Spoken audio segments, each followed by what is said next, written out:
Hello दोस्तों, क्या हाल चाल। मैं सतीश कुमार स्वागत करता हूं आप सभी का अपने इस YouTube channel SP classes study point पर। इंस्टॉलमेंट देखने वाले हैं। यहां पर एक क्वेश्चन दिया हुआ है जो कि परीक्षा की दृष्टि से अति महत्वपूर्ण क्वेश्चन है। आइए हम इस क्वेश्चन को सॉल्व करते हैं। सबसे पहले हम इस क्वेश्चन की थ्योरी पढ़ रहे हैं। एक इलेक्ट्रिक बाइक जो 1 लाख रुपए में उपलब्ध है, एक ग्राहक को 4 बराबर किस्तों के बाद 20,800 रुपये डाउन पेमेंट का भुगतान करना पड़ता है।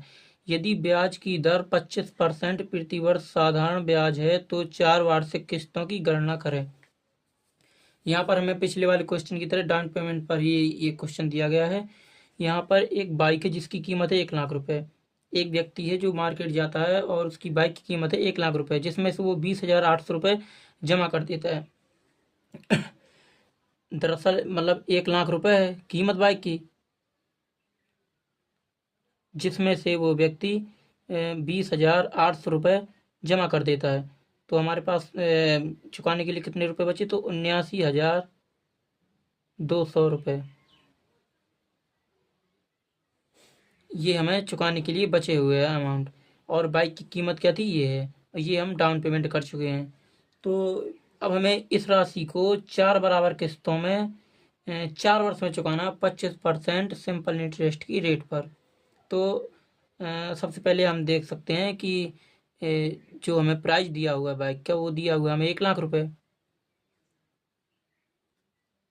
इसके बाद में जो इसका हमें वो सॉरी मिश्र धन जो हमें अमाउंट निकालेंगे वो निकलेगा कितना? देखिए, तो पहले अमाउंट निकालने के लिए हमें दरअसल इसका अमाउंट कितना आएगा? देखिए, 20,800 रुपये हम क्या कर चुके हैं? तो हम जमा कर चुके हैं, जिसके बाद में हमें 4 EMI भरनी है, अर्थात किस्त चुकानी है। तो ये हमारा क्या निकलेगा? ये हमारा निकलेगा अमाउंट जो मिश्र धन कहलाएगा। तो इसके बाद में यदि हम इसका सिंपल इंटरेस्ट निकालेंगे, ब्याज निकालेंगे, तो ब्याज कैसे निकलता है? ब्याज जो है तो वो निकलता है जब हम अपने अमाउंट में से प्राइस घटा देंगे, तब हमारा क्या निकलेगा? तब हमारा ब्याज निकला। जो अमाउंट होता है वो प्राइस से बड़ा होता है, क्योंकि ये ब्याज को मिला करके बना होता है। इसलिए सिंपल इंटरेस्ट जो हमारा होगा वो निकलेगा 20,800 प्लस 4i, जो 4 हमने किस्त EMI की भरी हुई है, उसमें से हम 1 लाख रुपए क्या करें? घटा देंगे। तब हमारा सिंपल इंटरेस्ट निकलेगा कितना निकलेगा कि 79,200 माइनस का हो जाएगा प्लस 4i, या इसको हम लिख सकते हैं 4i माइनस 79,200।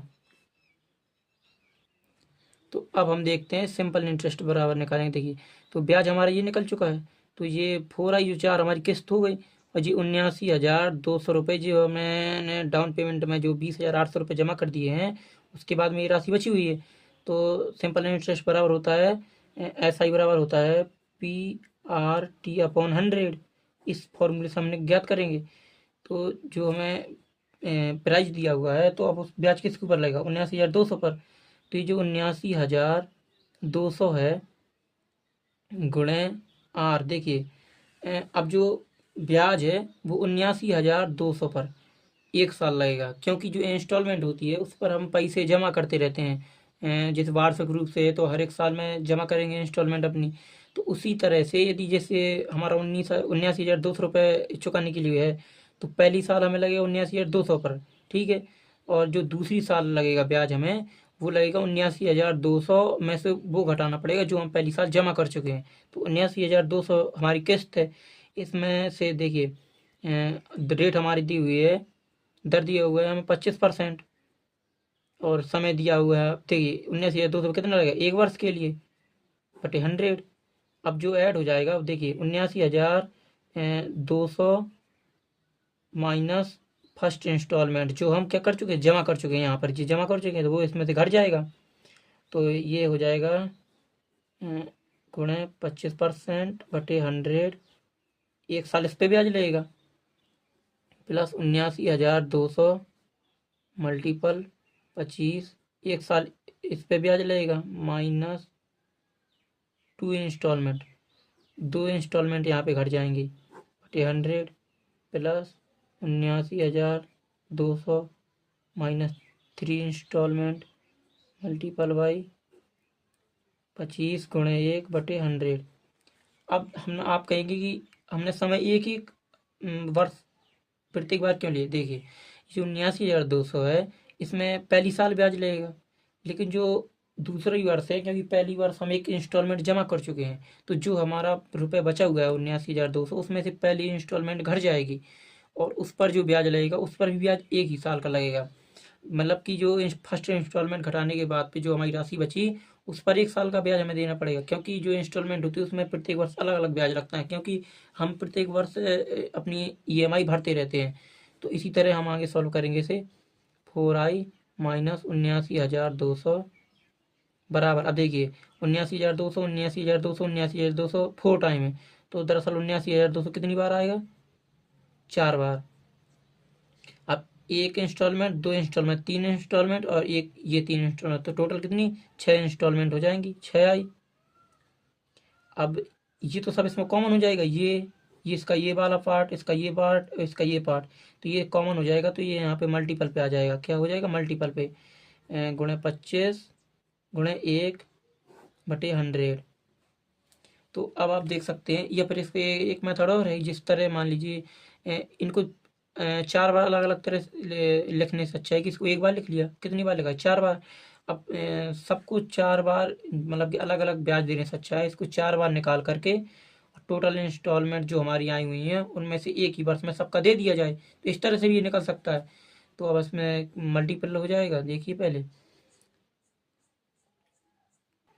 अब ये यहाँ पे कट रहा है, देखिए 25 चुके 100, 4 बार ये कट चुका है, 4 चुके 16, 16 आई, 4 का गुणा इसमें हो जाएगा 79,200 में, 79,200 गुणे 4 बराबर 79,200 गुणे 4, 79,200 मल्टीपल बाई 4 माइनस 6 आई।